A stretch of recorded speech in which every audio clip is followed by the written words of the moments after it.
May nag-send sa akin ng video ito at kinukonfirm niya sa akin kung totoo ba ang balitang ito. Ito ay ating pag-uusapan.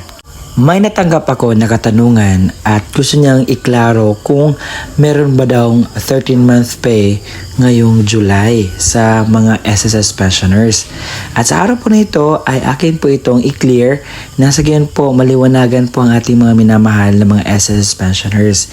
Kaya naman, SS Pensioners Update, SSS 13-month pension 2026 ipapamigay nga ba sa July 2026? Mga importanteng balita ay dapat po nating malaman. Sa hiling po ng ating mga minamahal na SSS pensioners, natupad na po ang inyo pong pangarap na magkaroon ng pension increase. At ito ay mabibigay ng mas maaga sa June 2026. At heto po ang article na nagsusupport dito sa aking sinasabi.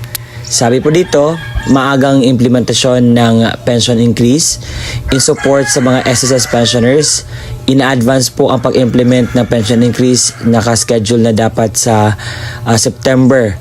Ngayon po ay bibigay na sa June para po ma-provide ang financial relief sa ating mga retirement and disability pensioners na makatanggap sila ng 10% at death and survivor benefits naman ay makakuha ng 5%. So ang SSS ay mag-expect po na mag-release ng 6.5 billion para po sa early implementation sa pension increase from June to August, directly supporting the millions of pensioners in their families.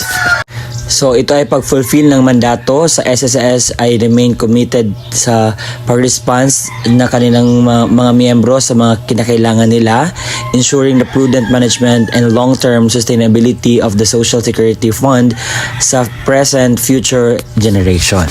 Ang tanong ng bayan ngayon, kasama na ba ang 13-month pay sa pension increase na matatanggap ngayong July 2026? Ang sagot po ay hindi po kasali.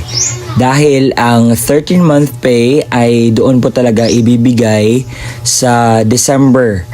Dahil hindi po na-approve ang Easter Emergency Bonus, dahil doon na panukala or panawagan ni Makasait ay maibigay po ng mas maaga ang inyo pong 13-month pay.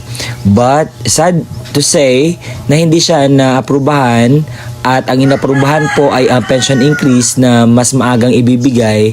Kaya naman, huwag nyo pong i-expect na mayroong 13-month pay na matatanggap ninyo sa inyo pong pension increase ngayong July 2026. Dahil po ang rason ay pension increase lamang po ang meron sa early implementation, pero ang pension na 13-month pay or dagdag na isang buwan ng pension ninyo makukuha ay hindi po siya available, no?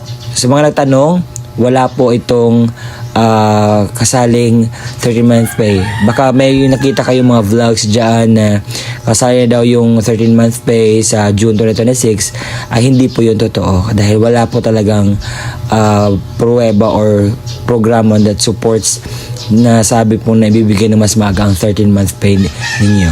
And I hope that helps po.